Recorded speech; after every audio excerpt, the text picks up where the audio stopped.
15 شعبان کی رات جسے عرف عام میں شب برات کہا جاتا ہے، چھٹکارے کی رات، حالانکہ یہ چھٹکارے کی رات دراصل حقیقت میں جو قرآن کی روح سے چھٹکارے کی رات ہے اور تقدیر کے فیصلوں کی رات ہے، وہ رمضان کے آخری عشرے کی تاک راتوں میں سے ایک رات ہے۔ میں انشاءاللہ اس پہ احادیث بھی بیان کر دوں گا۔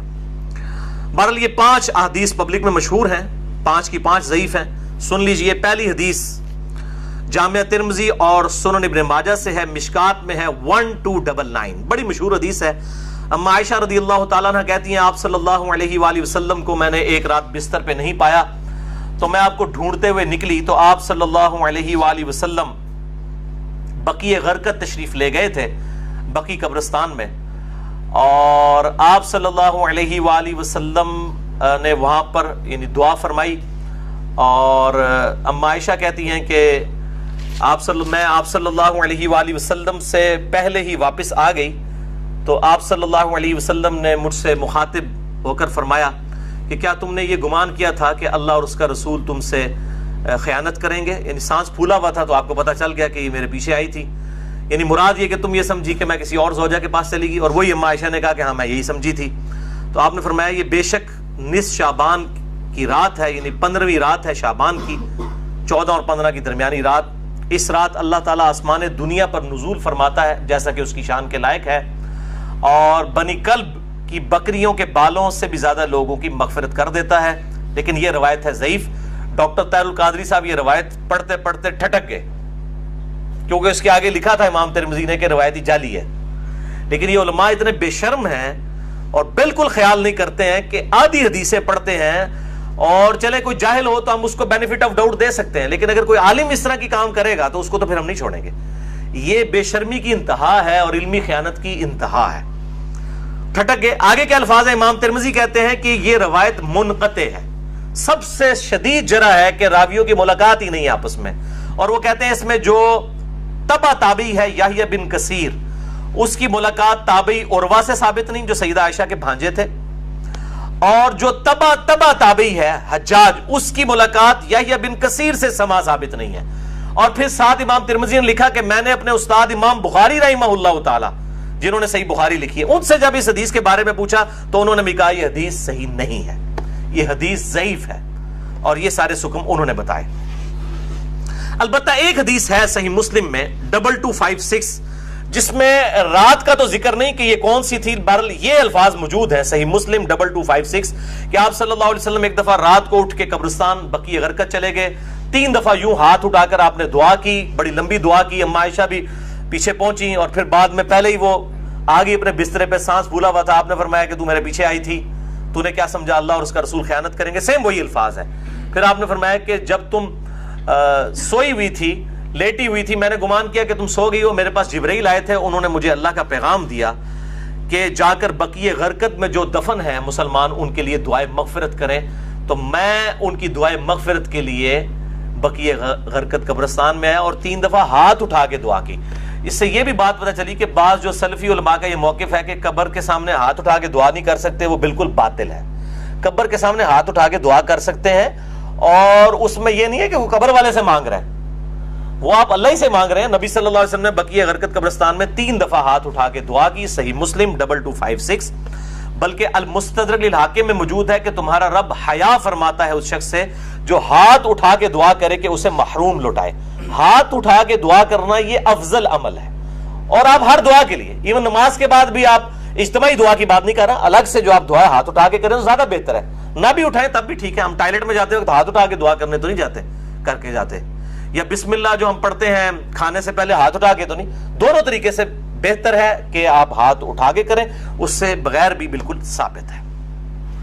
دیکھ لیں میں ساتھ کتنے چھوٹے چھوٹے مسائل بتا دیتا ہوں، اور یہی جو مسلم کی حدیث ہے 2256 اسی میں وہ دعا ہے، السلام علیکم اہل الدیار من المؤمنین والمسلمین وَإِنَّا إِن شَاءَ اللَّهُ بِكُمْ لَلَاحِقُونَ نَسْأَلُ اللَّهَ لَنَا وَلَكُمُ الْعَافِيَةَ، جو قبرستان جانے کی دعا ہے کہ اے اس قبرستان کے رہنے والے مسلمان مرد و عورت، مومنین مرد و عورت، ہم تم پر سلامتی بھیجتے ہیں، اور ہم تم سے اللہ کے حضور جو ہے وہ عافیت کا سوال کرتے ہیں، بے شک ہم بھی مر کے تمہارے پاس آنے والے ہیں، اپنے لیے بھی اور تمہارے لیے بھی اللہ کے حضور ہم عافیت کا سوال کرتے ہیں۔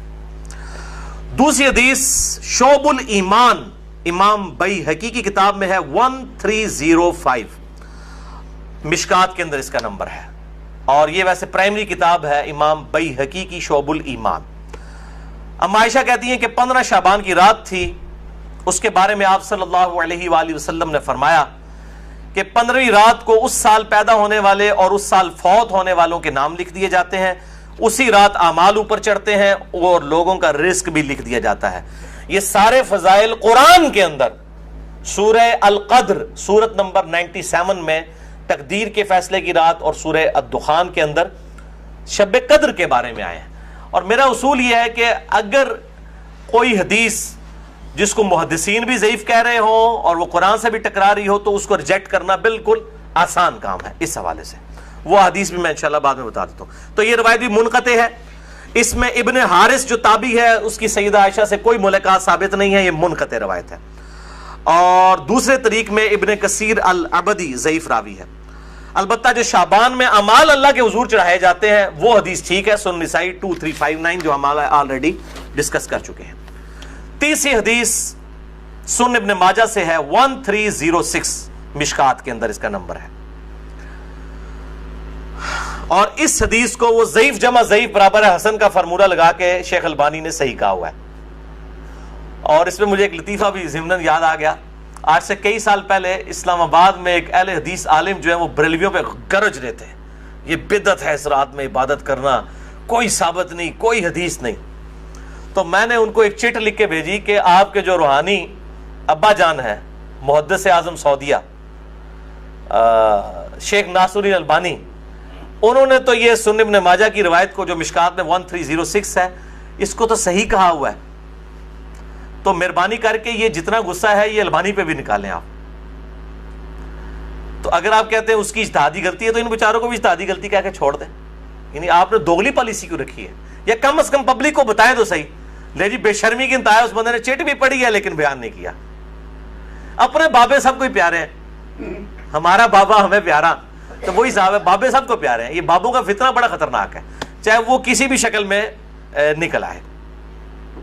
تو یہ مجھے ضمناً بات یاد آ گئی اسی حدیث کے حوالے سے۔ ابو موسیٰ اشعری رضی اللہ تعالیٰ عنہ کہتے ہیں کہ نبی صلی اللہ علیہ وسلم نے فرمایا، بے شک اللہ تعالیٰ شعبان کی 15ویں رات اپنے بندوں پر خصوصی توجہ فرماتا ہے اور تمام مخلوق کو بخش دیتا ہے سوائے نمبر 1 مشرک کے اور نمبر 2 کینہ رکھنے والے کے۔ یہ انتہائی سخت ضعیف روایت ہے اور اس میں کئی حکم ہیں۔ نمبر 1 زبیر بن مسلم اور عبد الرحمن مجہول راوی ہیں، ان نون راوی ہیں، جن کا کوئی یعنی لاپتہ راوی ہیں، جن کا کوئی تعارف نہیں ہے۔ دوسرا ابن لہیہ اور ولید بن مسلم، یہ دونوں مدلس ہیں اور عام سے روایت کر رہے ہیں اور سما کی تصریح کوئی نہیں ہے۔ اور شیخ زبیر صاحب نے مشکات 1306 کے فٹ نوٹ پہ لکھا کہ اس کی جو سند ہے یہ ظلمات میں ڈوبی ہوئی ہے، یعنی کسی صورت ہی حسن درجے تک نہیں پہنچتی ہے، یہ تو ضعیف میں بھی سخت ترین ضعیف روایت ہے۔ اور اس میں پھر اب وہ 11,000 وولٹ والی روایت یہاں پہ بیان کر دوں جو کہتے ہیں ہم صحیح اور ضعیف کا فرق نہیں کرتے، اور میری مجبوری ہے، اس کے بغیر یہ دماغ میں ڈرل نہیں ہوتا یہ روایت میں بیان نہ کروں تو۔ مشکات میں ہے 4902 مسند احمد اور امام بخاری کی الادب المفرد کے حوالے سے۔ امام بخاری کی بھی ساری حدیثیں صحیح نہیں ہیں، صرف صحیح بخاری کی روایتیں صحیح ہیں، الادب المفرد میں یہ ضعیف روایت ہے۔ اور اگر ہم وہ ڈاکٹر طارق قاضی صاحب کہتے ہیں ہم امام حنیفہ کے مقلد ہیں، آپ بخاری کے مقلد ہیں، اگر ہم بخاری کے مقلد ہو تو اس روایت کو صحیح مانیں۔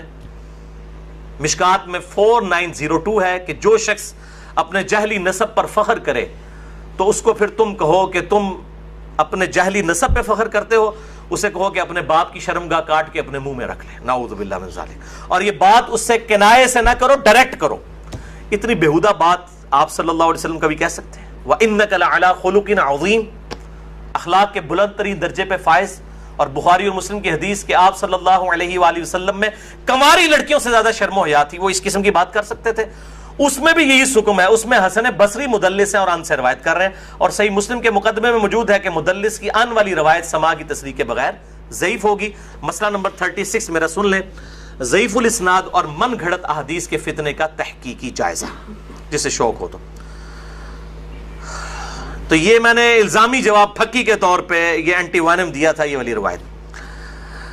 چوتھی حدیث مسند احمد سے ہے، مشکات میں ہے 1307، عبداللہ ابن عمر بن عاص سیم الفاظ ہیں وہی کہ 15ویں رات کو سب کی مغفرت ہو جاتی ہے، لیکن اس میں الفاظ ہیں سوائے خودکشی کرنے والے کے اور کینہ رکھنے والے کے. لیکن اس میں ابن لہیہ جو ہے وہ مدلس اس میں تو نہیں ہے، ویسے وہ مدلس راوی ہیں، لیکن اس میں ان کی یہ روایت اختلاط کے بعد کی ہے، یعنی جب ان کا حافظہ بگڑ گیا تھا.